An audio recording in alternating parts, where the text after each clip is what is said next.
Hello, everybody, and welcome to our review of the Brother Ali album, Secrets and Escape. We're going to go through Secrets and Escapes, the whole album, track by track, giving our thoughts and opinions on everything Mr. Brother Ali brings to the table. You know how we do it up in here. My name is Holden, Stephan. My name is Chris Chrome. And this is the Headspace podcast, and it's an episode number of 140-something. 47. I knew it was in the 40s, because that's how much it's been. So that's what we do. We talk about albums. We've reviewed quite a few, as you can probably tell at this point if you go through our channel's video list. And so we're not really experts or nothing. We're just actually the opposite. We're like the people who look at the video and go, I wonder if I can do that. And then we just stubbornly stuck with it. And now it's 1 week shy of 3 years of creating from our first episode of the Headspace podcast. I mean, it's a lot of episodes is all I'm trying to say since that date. I'm not saying even we're talented at this or good. I'm just saying we're honest.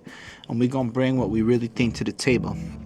On that note, we care a lot about your comments because your feedback has literally turned us into the fine folk we are today in terms of reviewers.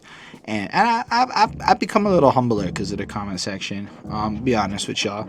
So on that note, Chris, what album did you review last week by yourself because I was off for my birthday? So last week's album review was West Side Gun's Project Hitler Wears Hermes 7. He got through it this time. I'm proud of him. So I'm going to just say on the review we put out right before this review where we discussed the Griselda Ghost album, I may have lampooned a comment that I felt was a bad example of a comment in terms of trying to be critical, where I asked a facetious question of why did you review an album that you've never heard of.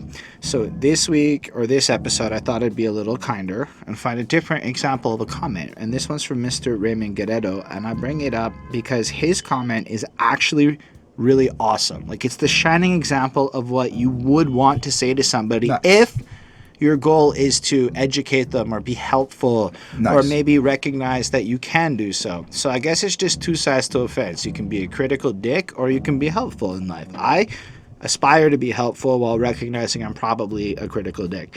Either way, Raymond sets the example. And he goes, that's all the Hitler Wears Hermes series is, a bunch of shit talking, hard beats, and fly talk. Thank you. He's like explaining the point of the series to us. And fly talk, it does get repetitive, but that's what most people like about the series. It's kind of like that's the point, but that's what it is. And it's like, thank you for explaining that. If you're looking for more than that, you go for Fly God or Supreme Blind Tell, which are really dope albums with a ton of features. And then on top of explaining the point of the series, he gives you helpful suggestions tailored to the clear interest Chris displays throughout the review. Therefore, Raymond Guerrero is dope and awesome, unlike the dude from the other comment who I found to be annoying. Sorry if that's bad. I don't know. I'm in a weird mood today as we record this stuff. On that note, before we jump into the episode, special thanks to those patrons: Ismail Gadamsi, Chris Prado, Jonathan Barnes, DJ Black, Hurricane, Linda Williams, Coney Sparks. While you're still watching, shout them out. On that note, let us get into the episode. What album are we reviewing at this moment? So for this week's Headspace review, episode 147, we went with Brother Ali's new album, Secrets and Escapes. Very true. So this is the part of the show where we like to contextualize our familiarity with the artist in an effort to communicate with you our expectations ahead of time and just admit ignorance in advance when appropriate, because that way, you let us know why are we doing this album, to answer your question, because it's new. And in my case, I actually really have come to admire and respect Brother Ali as an artist. On top of that, Rhymesayers is kind of dope to me. I can't think of a single Rhymesayers album that we've talked about on this channel that has not been exceptional, like exceptionally interesting, to a point where it may be one of my favorite record labels that we've discovered in this. The only one that comes to mind Dim Atlas. Yeah, is that one. Atmosphere. I don't know if you did the Atmosphere. No. I know we, as in Bonnie and myself, as per Mr. Ismail Gadamsi's patron powers of request, have done another Brother Ali album. I can't remember the name. All the Beauty in This Whole Life or something like that. All the Beauty in This Whole World. That's it. And that was a gorgeous album. Like, that was, in my opinion, modern classic tier of excellent composition. But as much as Brother Ali is next level, I want to give all props to Ant and his production, which is also on the Dim Atlas album. Man, Ant is a great freaking producer. Just to be clear, I don't want to fuck anything up. His brother Ali's album in 2017 was All the Beauty in This Whole Life. Thank you. That's fine. I think it was okay. We were close. Well, I just want to make sure, anyway, we do it right. So we did that. Now, what's crazy about that album is I reviewed that album, just the other Brother Ali one. Fun anecdote that I suppose will just come up on all Brother Ali reviews is me and my boy reviewed the All the Beauty album when it dropped, and that review got messed up because of how we recorded it. And then we had to redo it. So I basically have done that album twice, but only one of them actually counted. Anyway, I like Brother Ali. There's a few other singles here and there that I've heard him on, like R.A. the Rugged Man's Triple Something, whatever.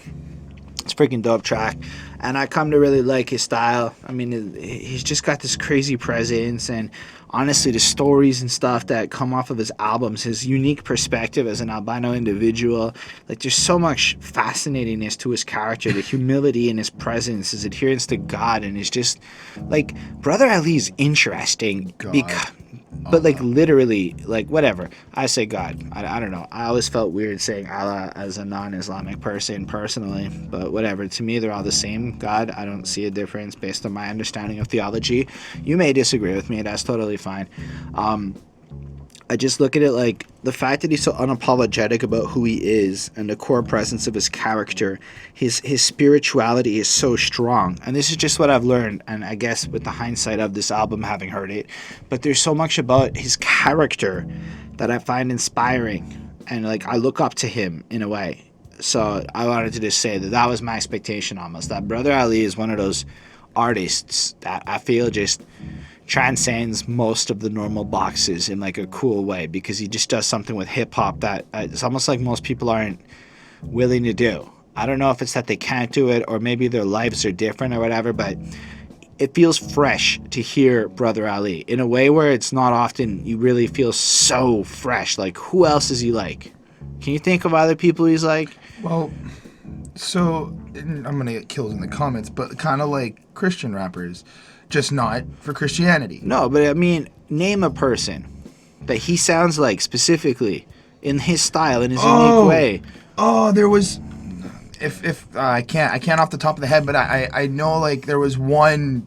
I was reviewing the album and I was like, he sounds like this person. He's got some type of influence. Which is fair. Right. I'm not saying copycat. I guess what I'm trying to say is he's one of those guys who truly carves out distinction in the way he preaches. He does preach in his rapping. Yes, but I think it's freaking cool in the way he does it because of all the combinations of who he is. He feels kind of fresh and distinct to me in the way he spits. That's all I'm trying to say. But I think it also gives a different vibe to the album as well. A lot on this album, and I'm going to say it repeatedly, it doesn't feel like a lot of these are songs. These are they're kind of... I know! It's written, dope! They're written in scriptures. They're written in, preaches. So, this was a great day of reviewing for me, all things considered. I mean, we got, on the one hand, Griselda, which has become one of my favorite groups. BTS supports Griselda and Rhyme Slayers. That is what I said in the chat. We did these two. So, I said that in the chat to Chris because, I was like, no way. Griselda Records... or whatever, I don't know if it's records, and Rhyme Slayers are possibly two of my favorite labels in terms of opposite ends of spectrums of what I want out of music. I want to vibe to Griselda and I want to think to fucking Rhyme Slayers.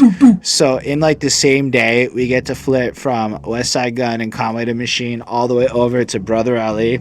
I'm saying it's a good day for this channel. Even if none of this gets views, I'm okay with it because I feel like the channel did some good in the world. I don't know if I'm just too much in my head. It's okay.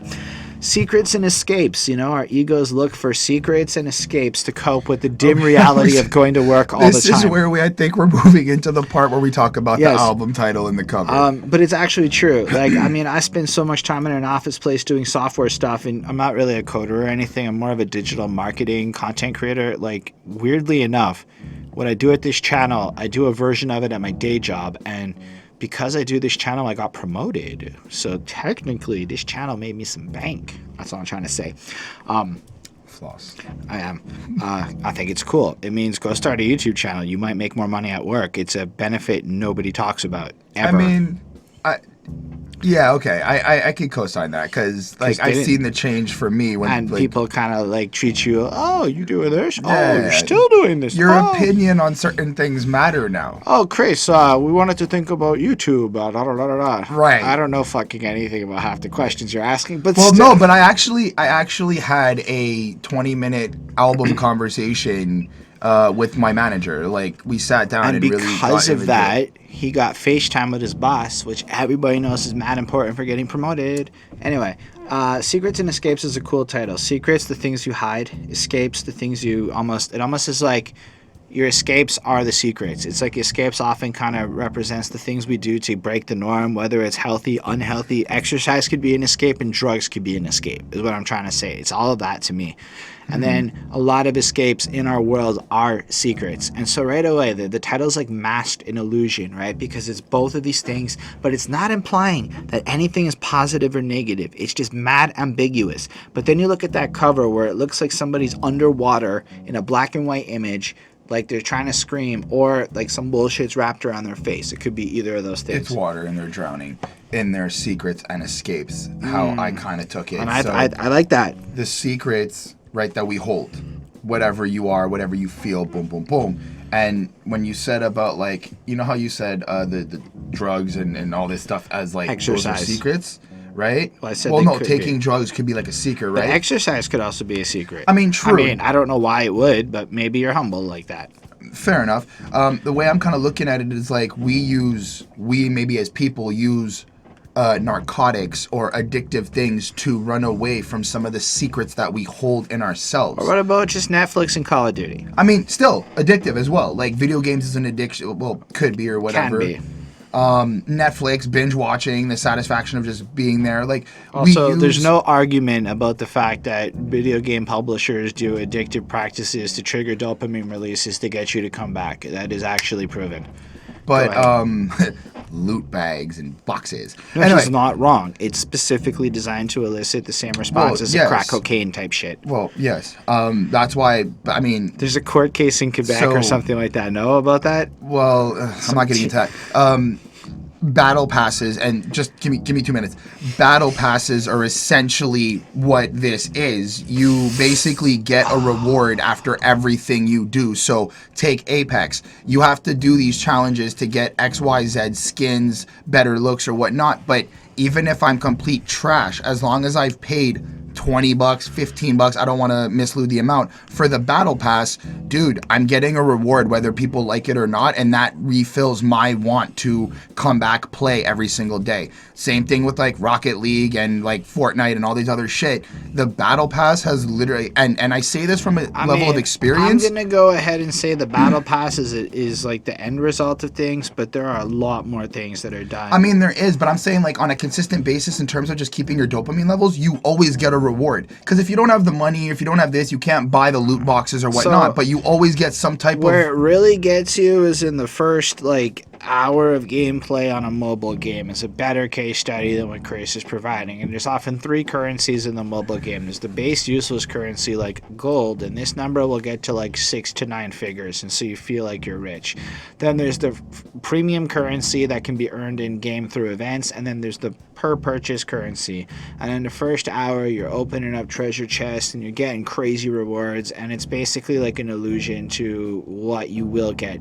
In a sense, it's like early on in Final Fantasy VII when you fight with Sephiroth and you get like all the crazy endgame magicka early on when you're in that mining town scenario place. And so it gets you hyped up and a lot of stuff, and then they pull that away from you. And that's where it gets you. That's when it's like drugs, and you need that fix of opening that chest or whatever. Right. Anyway, this is not really why you're all here, but that's the point. We got to all of that. So, but that's just because to circle it back, that's what I kind of feel with the Secrets and Escapes of the title of the album, where I feel like part of it could be, you know, a lot of the escapism and a lot of things that we do to escape from our problems or what could be our secrets. But I also kind of feel like... Oh, I just thought... Sorry, go on. Well, I just kind of feel like, for example, if you're somebody dealing with alcoholism, right? I would look at it as you're definitely trying to kill some demons, hide some secrets. But at the same time, I don't think that being an alcoholic is really... or anything you're dealing with to escape is something you can actually hide. It's more visible in terms of that. Anyway, let's go a different way with it. You have secrets and you're looking for the escapes to get those secrets out. Like take low self-esteem. Okay. Yeah. And so by putting out your emotional darkness and your insecurity out to the world, you find the escapes that you're looking for from the anxiety, just to go a different direction with it. We don't need another monologue. Abu Enzo is the first track. All right, so it should be said that Evidence, who I believe is also affiliated with Rhymesayers, I may be wrong, is the guy who produced the beats on this project, and the way Ant did his last album. And what I kind of like about that is, and it might not be a thing they always do, but from every project that we've reviewed from Rhymesayers, and I'd say it's about 5 or 6 now, it's been one producer for the whole album. And I think it's something that isn't very common, where it's just the one producer and the one rapper doing an entire album together in this day and age. It does happen. It even happens in pop, like Ninth Wonder and Glowtoven. Yeah. But what I'm saying is it doesn't seem like it's the common thing. And it seems like with Rhymesayers, it's the always thing. I want to take that a step further, because now you got me thinking. That's actually interesting, because now I'm taking albums that people just make like track after track. Let's say take 10 tracks, but they're all produced by somebody different. And then you take an album that has the same producer. It feels like there's a concept to that. There's a certain vibe, a mode. Even like something like Glowtoven, I feel like every single song flows right through, because Zaytoven is touching every single beat. And I mean, I think it's a hit or miss thing. Sometimes it's fresh, sometimes it's not fresh. And a weird example of it not being fresh is actually going to be Eminem's Relapse, where I've come to admire the album. And in our review of it, I really go into detail about its artistic brilliance. But sonically, I don't know, man. It just wasn't the best move, and it may have served. Remind me, it's just Dr. Dre who did the whole thing? Pretty much the whole album is Dre. Okay, so it's actually one of the only albums in existence where pretty much the whole album is Dre doing beats. Because none of Eminem's other albums are just Dre. Right. So are we saying? But could that be? Well, I was just saying it. So what I'm trying to convey is that while in some cases, like in the case of pretty much all the Rhymesayer stuff, it's an interesting artistic expression. In a lot of cases, like early hip hop, it is what you're describing. It's this cohesive stamp that is put through. I'm saying that it's not always a good thing, and in some cases, like look at Nas's Illmatic. It was okay to have a bunch of different producers. It still created a cohesiveness. Right. So I think it's okay. Right. No, I have nothing to say. So that's what I'm saying. Is it's not like, to me there isn't one good or right answer here. It's just it can work, it cannot work, depending on how it's done. Looking at it from like, I guess I'm taking like points from different artists, because like, I don't know, take somebody like a Little Uzi or something, right? But these are the newer generations. Yeah, somebody who just makes different producers. I find like the album itself sounds like. Does Kendrick Lamar use the same producers on fucking To Pimp a Butterfly for every song? No, but like then we can have the argument where it's like Kendrick's also doesn't make like fluffy out there music. But then I'm saying the argument is if the same producer makes sense, not does the art. So that's actually to the point. It just means the artist is good and makes deep music, or they don't. Doesn't necessarily matter, and you can achieve the same goal based on the vision either way. I digress. This track kind of comes in with a different beat, and I say different because it kind of has, like, I feel like a bit of an Araby sound. Maybe I'm just typecasting it, and it just flows in, and it's definitely distinct sounding. And then Brother Ali just comes in with that classic Brother Ali voice. I do want to say it doesn't sound anything like your modern music, or like what you would hear on your like Western radio station or something like that, is what I want to put out there. And then I love how he starts it. Don't let the hat and shoes fool you, sir. I grew up with this anarchy. Let me school you, sir.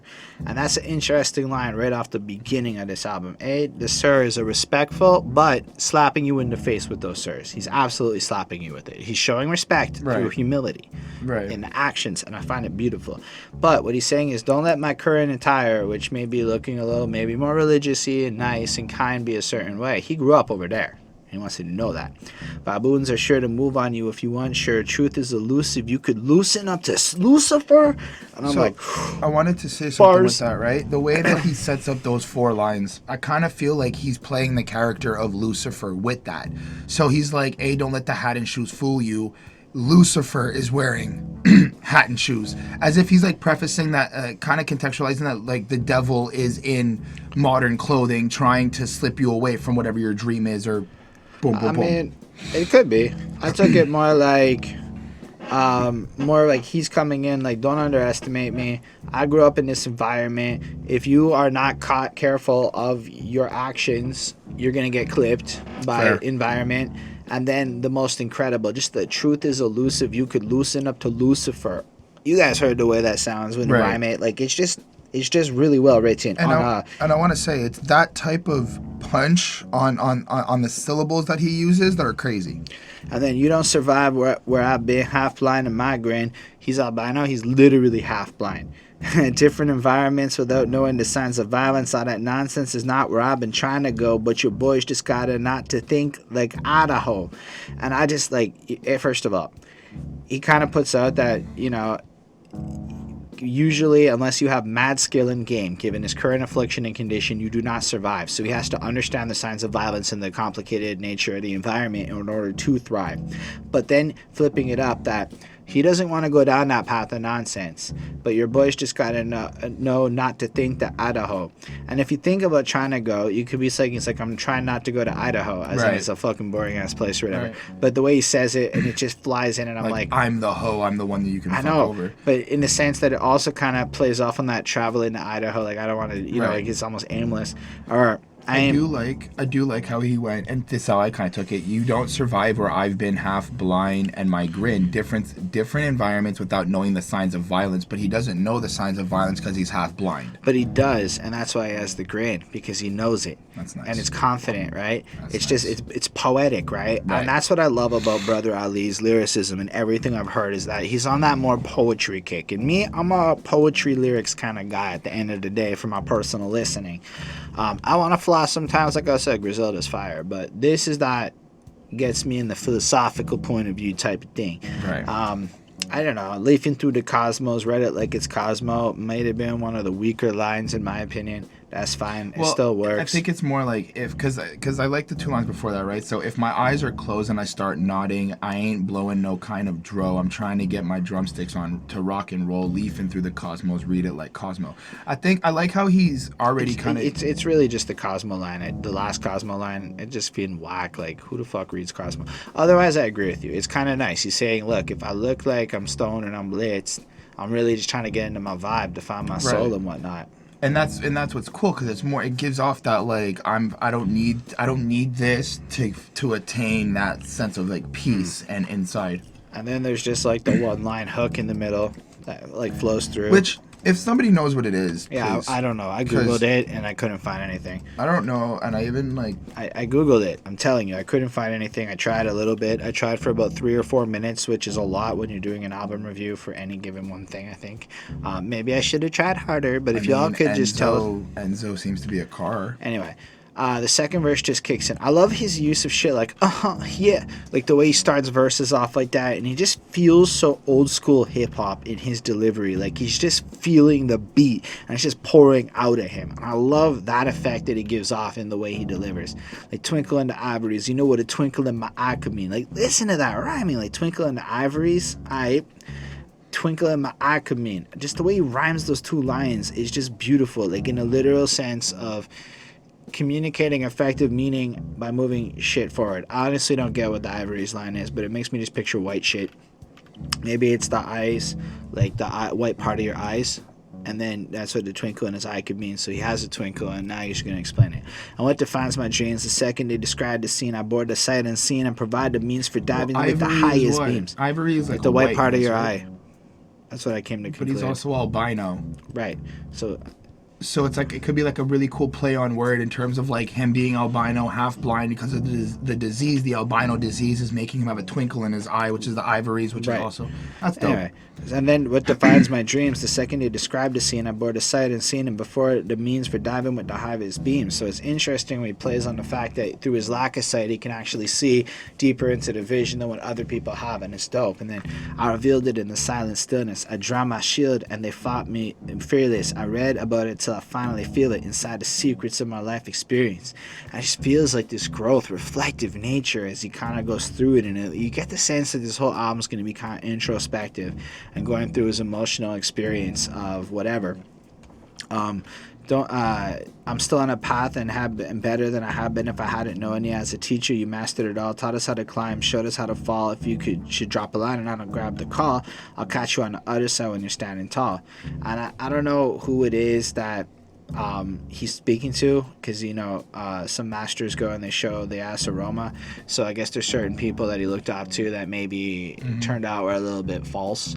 And then in light of that, it seems like at the end of the day, he's going to prove that he's gained the knowledge and the wisdom that was proper and behave accordingly when faced with whatever may come from that situation. So if the master needs something in the future, he will show that he's really gained the knowledge and behave appropriately in the humility he should bring to the table. I think it's just so cool, like so alive. Close the eyes and let the breath flow. Give and forgive, or get and get forgetful. And it's just the idea of being altruistic and giving in the nature of who you are as a service. And that allows you to forgive and grow as an individual in your soul. Or you receive from others, and that makes you forgetful of this humility and corrupts your soul. And then there's some Arabic stuff, which I don't speak Arabic, and I don't know what was said because nobody wrote it out. I'm going to get it translated soon. And push me to the threshold. I just know just what the spirit does when the flesh folds. Human being is created in the best mold. And so it almost sounds like he's being grateful for God pushing him to the absolute extremes of what his human self can tolerate, because at the end of the day, humanity is built in the greatest example, that of in the image of the Creator. And so he appreciates the fact that God tests him to the fullest. And I think it's beautiful. I think it's a great song. And I got really excited at the start of this album, like, ooh, lyrically, this is my shit. Sonically, look, I'm giving this a 4.5 because of the depth of what it is. I love the way he raps it. The beat is not 5 on 5 for me. It's really good.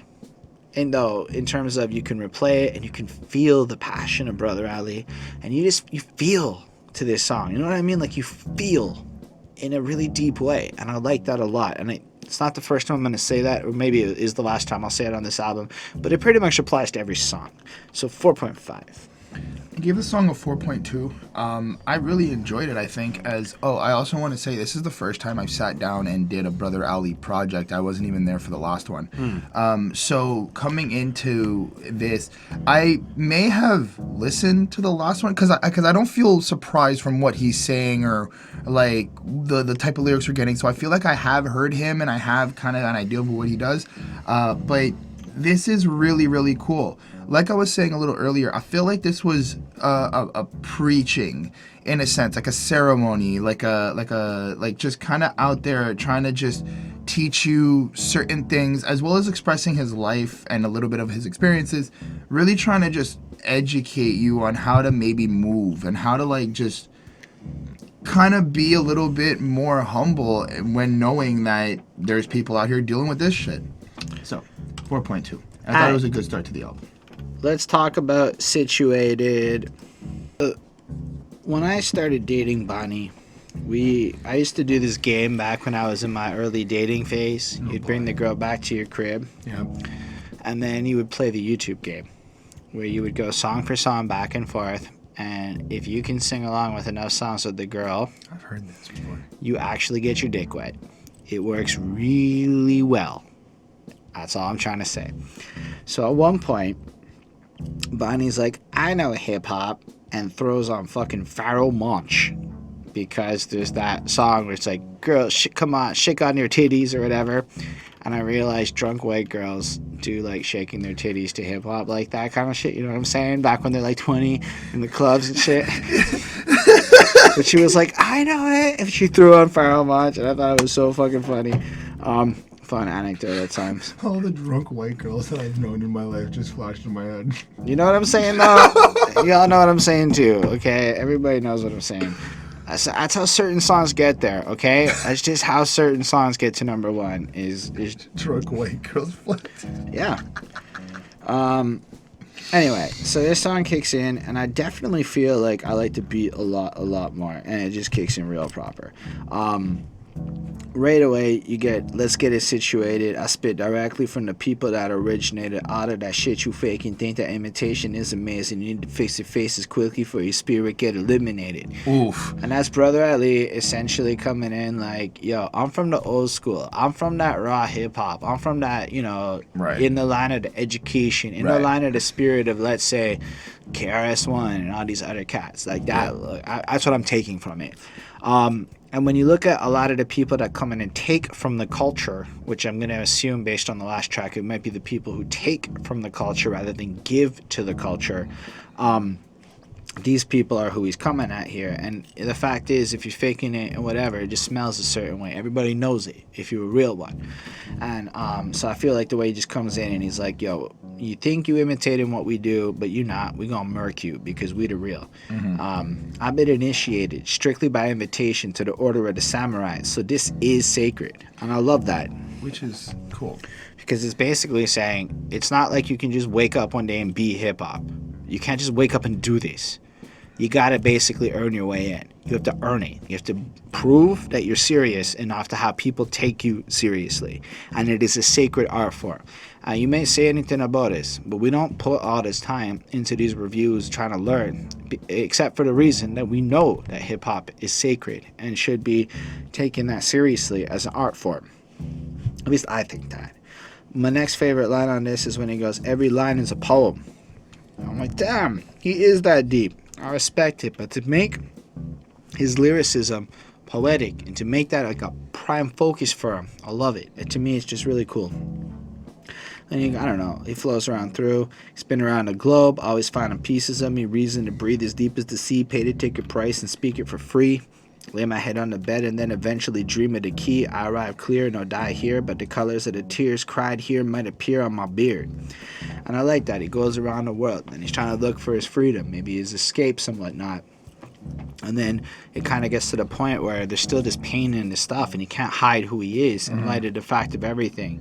And so like that's the carry on me. It's just a ceremony because it bears the stories of the ones that came before me. You witness the glory, the gift of oratory that I distribute is the richness of the poor and the holy. So I feel like what he's saying is he creates this craft, like he's taken on more that servant role. He's almost trying to be like Jesus, not to say Christian or whatever, but in the sense of a servant who goes around and preaches to people and offers his knowledge and offers his wisdom. He's a gifted speaker and he distributes knowledge, you know, and the richness of the poor and the holy, that spirit shit, like honestly, it sounds like he's the antithesis to what a lot of the materialistic mainstream brings to the table. Well, I mean, I feel like he goes even deeper into that with the line a little bit further down in the verse. Allow me glad tidings to the strangers, ain't concerned with being famous or how many hits their page gets, that are happy being nameless. And I feel like he's absent from your papers. Right? But because I kind of go on, and could never be swayed by someone, clapping in their faces, hatred can degrade them, praise could never raise them, the glamour can't be faded by no passing entertainment, and that's the generation where I catch my inspiration.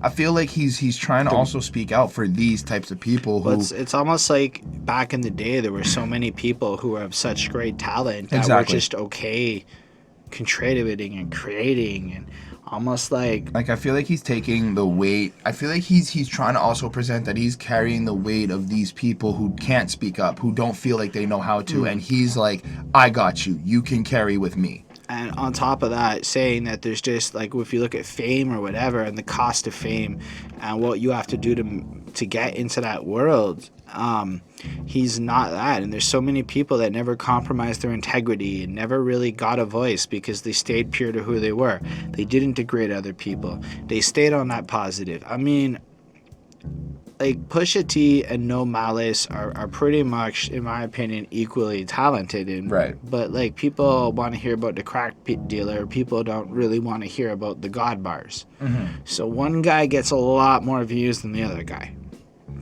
That's what I'm trying to say. Now, at the end of the day, No Malice maybe has a stronger sense of spirit and happiness in his life. I'm just assuming here based on this point. And he'd be like somebody who is trying not to be negative, to put out positive into the world, but won't get the recognition and still goes out there and does it. So in a sense, I do like the fact that he's almost adhering that is the most amazing attributes of what there is. This is by love, to love, through love, true love. Whew. That's an amazing idea. Oh, turn the lights down and turn the tune up. I like how he ends on tune I prefer the love bit there. So this is made by love. It's dedicated to love. Through that process of love, it's actually true love. All of this is based on the premise of love and giving and all of that. It's just gorgeous. And then Pharoahe Monch comes in. Which, I just want to... So, didn't expect it. I know that Eminem's like, I got that Pharoahe Monch lines, crunch rhymes, from Rap God.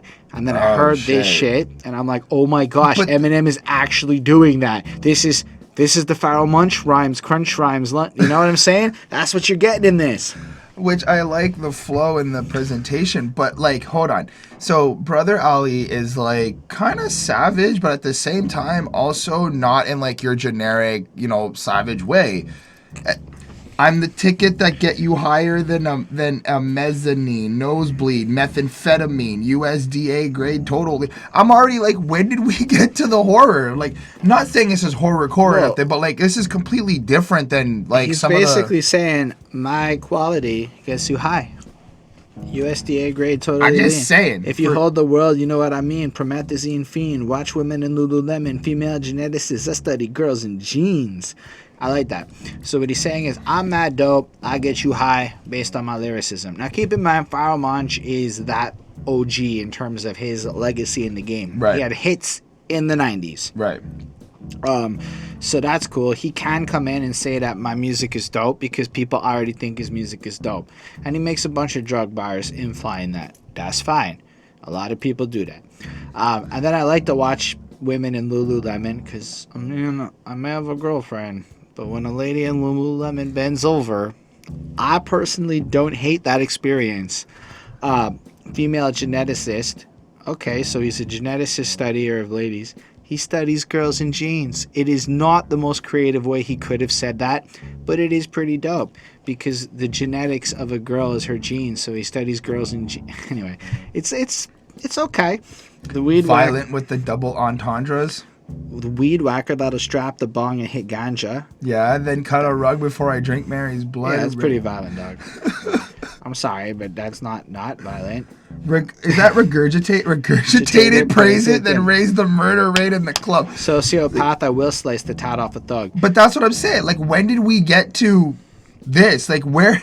So, I like the different in contrast, right? So, for me, Brother Ali's kind of like, I'm not saying he can't be savage and don't fuck with him, but he kind of to be more like, hey, let's be all... He does start off the verse kind of putting in, like, all of y'all fake shit. Right. In the same way that Pharoahe Monch is on that real shit. Fair enough. It's coming at maybe that fake shit.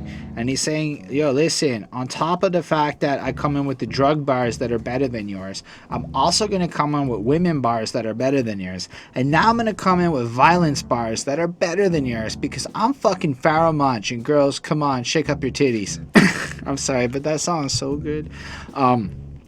And then he just flows through the rest of his verse. Shrimp with the pimp and red lobster, buttermilk, biscuits. That's an awesome, weirdly series of lines that I'm okay with.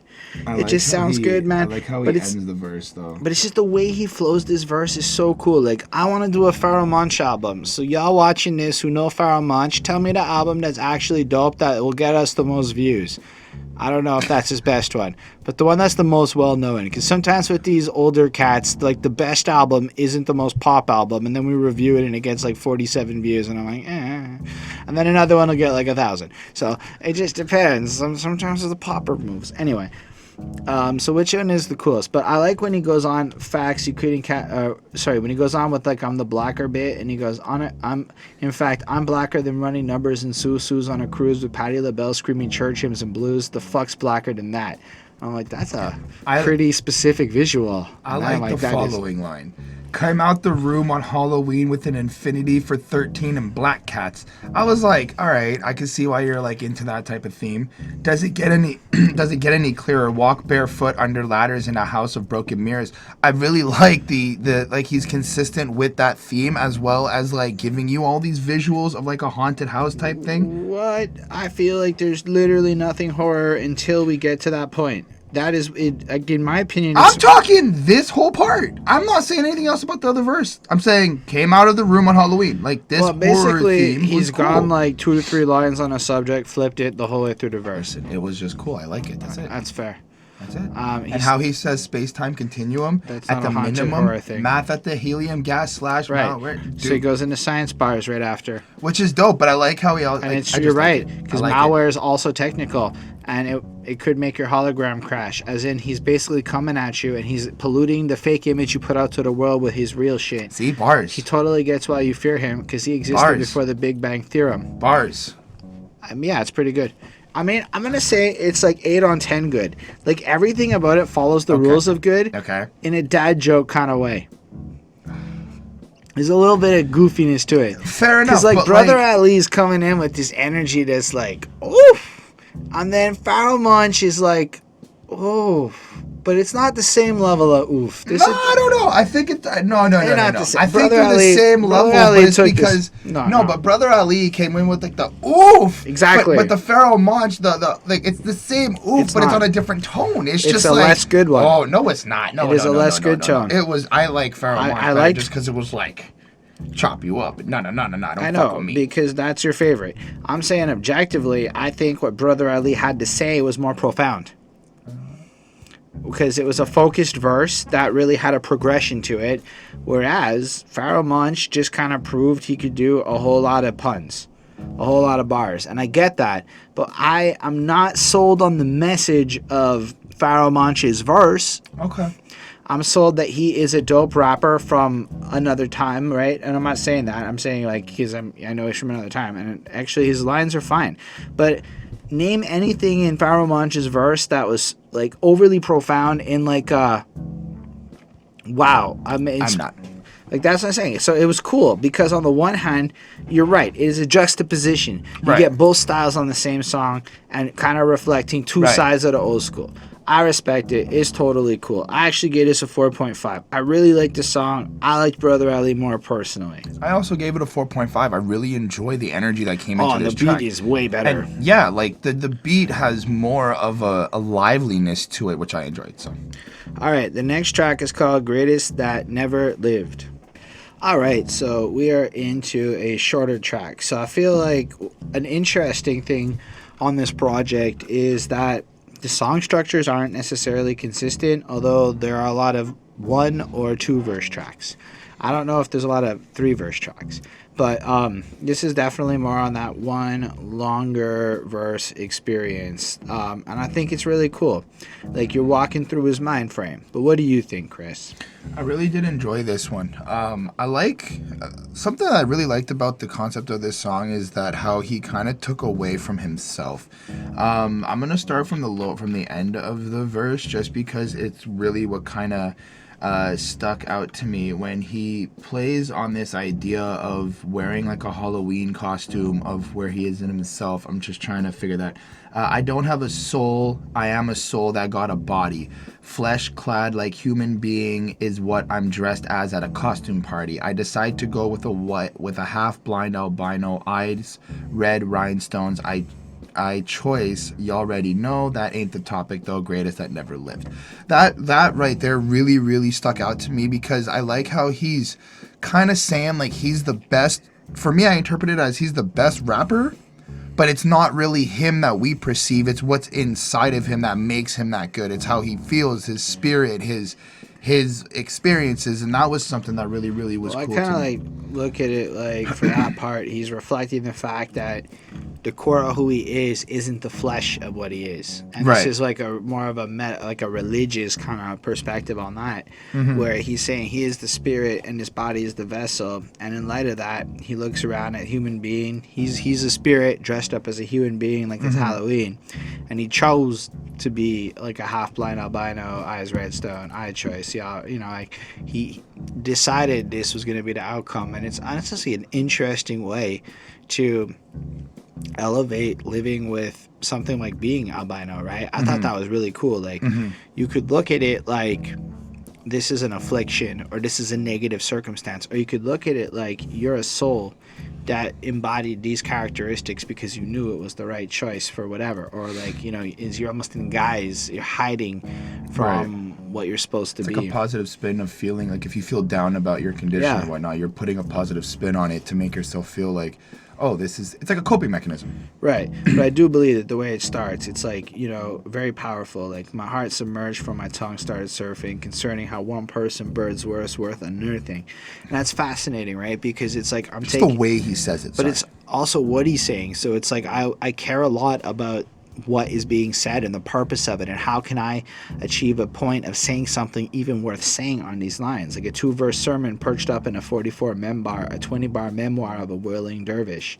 And it's the idea kind of like taking his lines in a sermon form and creating these verses to preach, in a sense, and create an experience of elevation or something. I took it like he wants us to be better having heard his music, to have grown, and he wants to be sure that anything he puts out can accomplish that angle, as though that's his purpose on this earth. I mean, I feel like he does that even continuing, right? Steel sharpens steel, by my sword grow the firmest, and the burning furnace from my sojourn for purpose, every step's a pilgrimage. Like, I feel like he kind of gives out that wisdom and then also reaffirms it after and kind of gives you that. Well, it's like he is establishing, he wants to establish that he can go out there, be challenged by the best, take out the best ideas and become the best, but more in like an intellectual, spiritual kind of way, and be like the GOAT in that regard.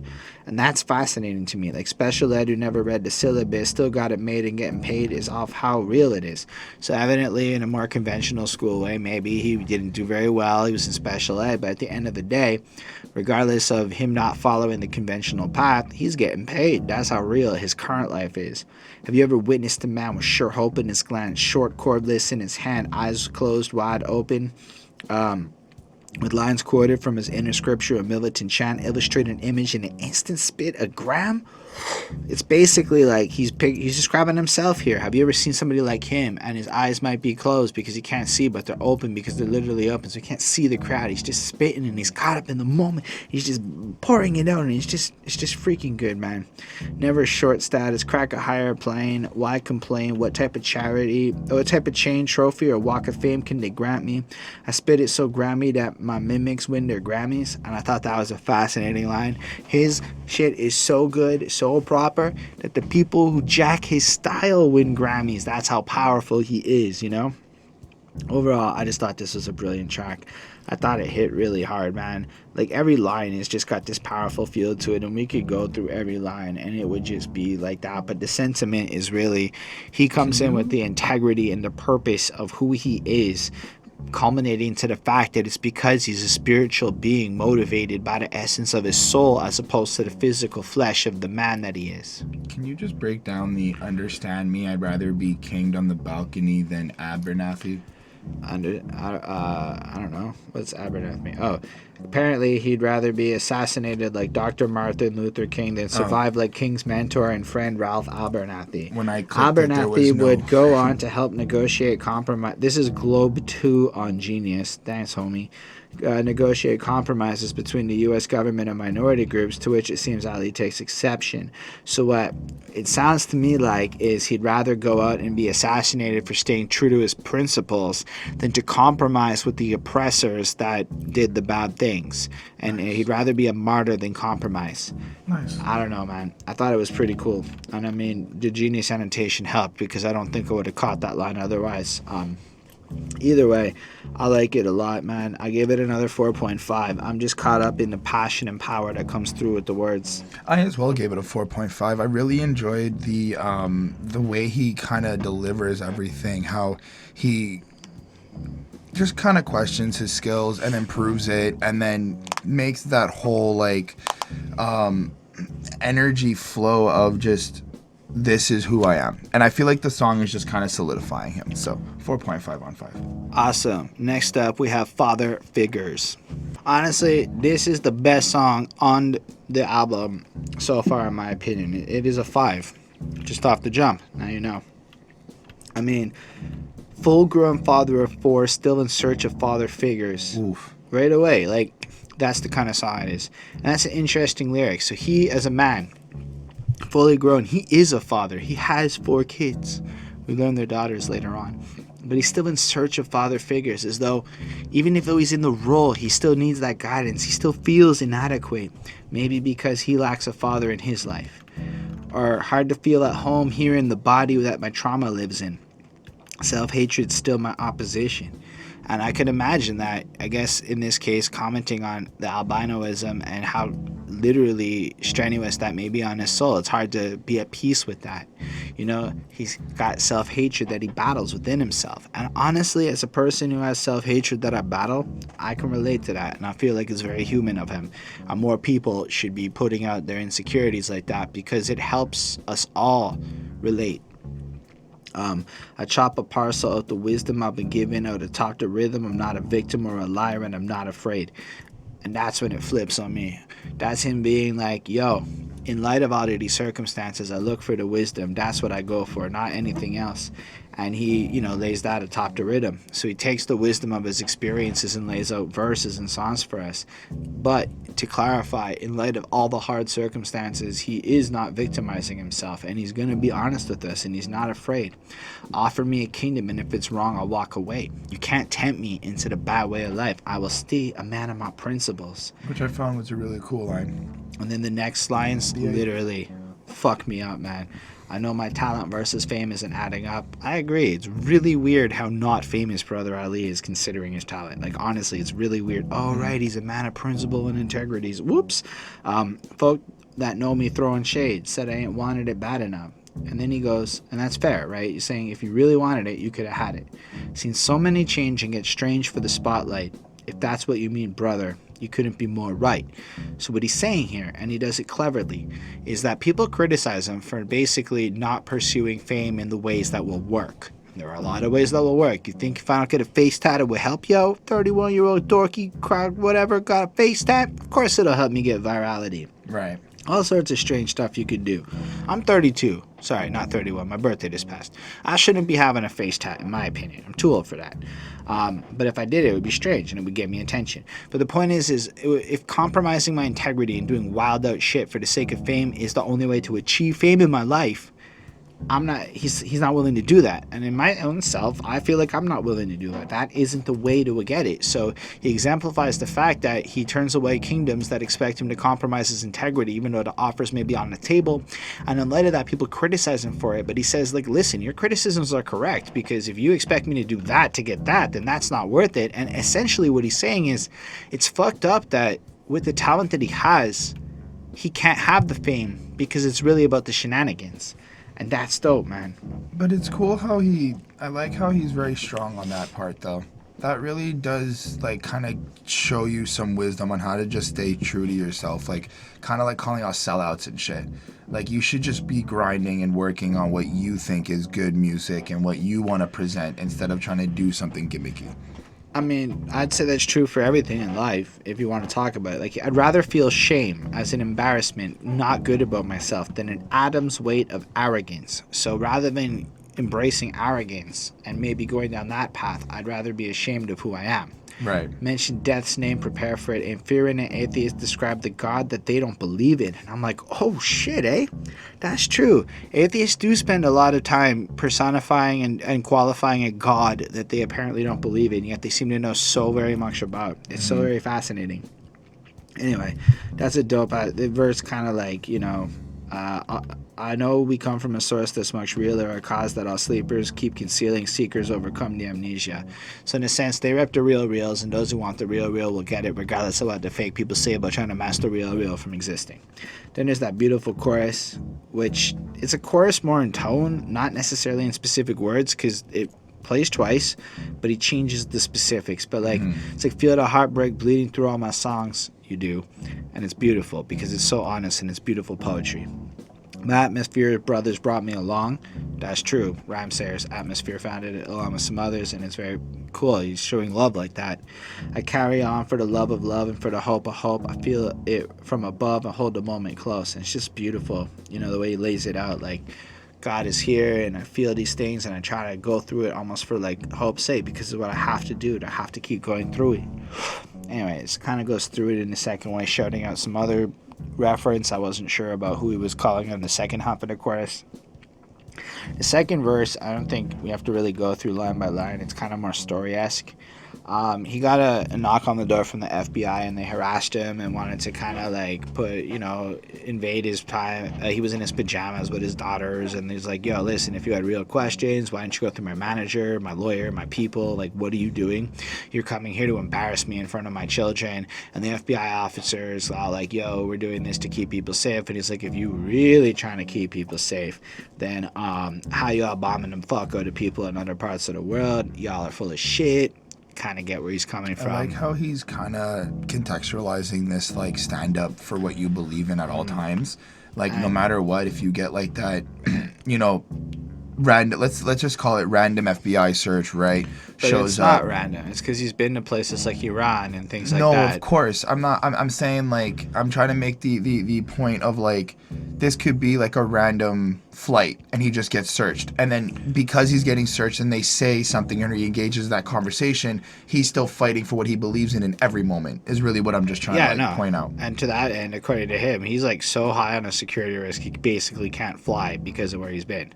Oh, shit. Okay. Anyway, never an empire rose without blood on its hands and face is one of the realest lyrics, because the American empire is not innocent, regardless to what people like to present. Like, Obama's a war criminal as much as Bush and as much as any of the other ones. Nobody likes to hear it, but my Canadian ass looks at this objectively from the outside and goes, what about all those Trumps in Pakistan? Is that a thing anyone wants to talk about? No, the Obama people just, at that point, his defenders will go, but that's just the way it is. Yeah, American presidents are war criminals. That's just the way it is. Anyway, I like how he shouts out Chuck D in the next one. I don't know who the other West guy is he shouts out, but I like how he just kind of shows his inspirations. Like, Chuck D, sound the alarm for the love of love and the hope of hope. This is what justice does, put you in their scope, you know? So if you are proper and you are living a life of a revolutionary in the sense of your soul and spirit of trying to do the right thing, because that is almost revolutionary in a world that is kind of as corrupt as ours is, they're going to put you in a scope, and they've done it so many times. Like, look at how they did Malcolm X dirty. Look at how they did Martin Luther King and all these other different people. Look at the Black Panther situation. Mm-hmm. Look at all these different situations where the government has done awful, awful, awful things. Like, I watched a video today of a cop tasing a dude holding a baby because he wouldn't put the baby down. And I'm like, yo, there's gotta be like a better solution to that than tasing a dude who's holding a baby. And then the guy collapses, and sure, the baby's okay. There were no real injuries. That was the defense of the police department. Like, yeah, there were no injuries this time, so it's okay. But that's the... Anyway, so much bullshit out there. I love the way he ends the song with, I'm from a long line of writers and teachers and spent all of my time with guys and seekers and criminals and preachers, sifting through the secrets just to kick them through your speakers. So I wanted to say something about that line. I really like how he's giving you who the true people are in life. In a way, like, when you sit down with people who are like, who look for guidance, who are seeking truths, they're not the most like fun people to chill with. They're pretty boring, but... I would say that it's not that they're boring, it's that they're perceived as annoying and buzzkills. Fair enough. I get accused of that all the time. But also goes continuing on with, like, criminals and preachers, right?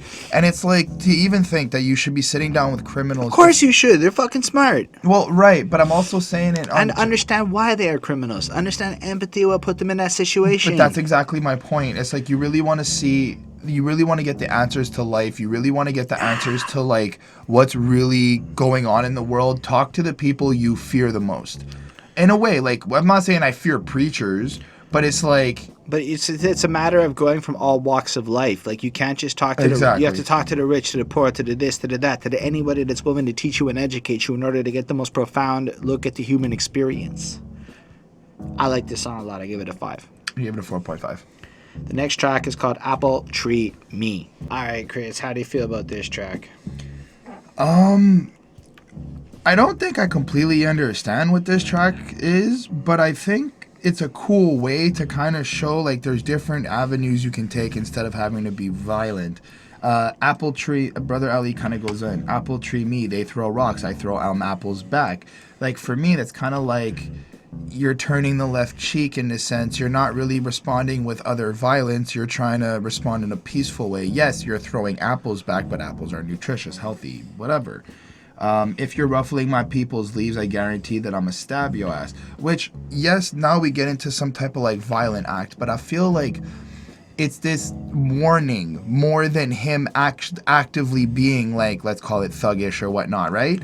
It's more like, if you do cross a certain line, I am this type of person who will have to I don't move know forward. if I would describe that as thuggish, to be honest. I would say that is if you come at the people, because it's come at my peoples. If you come at my family, if you come at my whatever, I will be forced to take some action to stop you. But that's what I'm saying. I don't think just he's sounds coming like off as like... It just sounds like everybody. Right. Who isn't that? That's my point. That's a very universal sentiment. Absolutely. I say it once so you can leave. Then we're both gonna have to choose. You wake up in emergency. I wake up into custody. So we'll both wake up on the news. Which is cool. Like, just dividing that idea of, we are in a situation, we need to make a choice, but which one are you going to be and which one am I? But at the end, we're still connected. And then at the other end of it, too, it's like a warning that if you cross me, this is the situation. I'm willing to go this far. And how it's going to end up is you're going to wake up in the emergency room having been shanked. And I'm going to wake up in custody. But the result of that, you're right. We're both going to be on the news together. It's like a full circle. Like, at the end of the day. That's a crazy idea. We enter into situations together. And based on how... the maneuvers are made or the situation plays out, we still kind of get reunited, even regardless of the result. I guess. I just look at it like you're more like, I feel like you're right. Everything in that moment will be still connected. Like, you make a choice, and your choice will have an action that impacts both of us. I don't know. To do the least or the most, whatever need be, can't decrease me from DB even briefly. A champion, stand as a chief until we briefly. They either honor me or shower me with cruelty. Neither one has anything to do with me. And I think at that point, it's like taking a step back, that you're looking at who is the person, the other side of it. Who is the aggressor? Who is the criticism that is coming in that's forcing him to respond like this? And he's kind of pointing out, y'all don't really know me or understand me. In fact, the things you're saying have nothing to do with me, which then goes back to that original point. Like, in light of that, why are you coming at me? You know? But if you do judge, do it accordingly. So if you are going to judge, take the time to understand the situation rather than just prejudging or casting stones. You know, because casting stones has like this idea of almost like people in a mob mentality kind of way get caught up in an idea and pursue it, you know? Right. I often think of myself, to the reality that this is me while being tortured.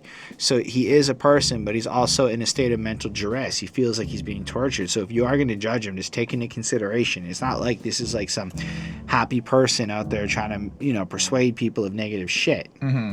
He often considers himself as lost. And on the only thing for certain is a curtain and a coffin. And that's fascinating too, because at the end of the day, it's like he has trouble even finding the purpose of life, knowing that basically death is the only real certainty. He learned his first song from his mom, and he watched him zip up her face in a bag, drag her off. He's not being dramatic. It's just the highlight. So it's kind of pointing out that while it may come off dramatic, all things considered, my mom taught me my first song. At the end of the day, she died in a situation. I don't know how she passed, but even if it sounds like he's focusing on these extreme moments, these are the things in his memory that stand out the most. So these are the things that are the most impactful for him and the things he feels he must share. I like how he kind of sets up that whole death is certain and we know nothing else that is certain 100%, and kind of solidifies it with like losing your mother, like that person that's like, this is the person that gave me life, and this is how certain death is, even your mother will be taken. That was crazy. And then it just kind of flows into, forgive me a minute, give me a minute just to get my mind right. Don't expect me to spit him in a straight line, man. So to a point where it's like, okay, hold up. I know this is a little bit all over the place. And if you think about it, like I said, the story isn't in the right order. It starts off with the accusations and then flows into the justification, which then if you loop it again goes into explanation. So it's not in the right order. It's a little discombobulated in its delivery. And he's like, listen, it's emotional shit. The story doesn't have to make sense. This is the raw.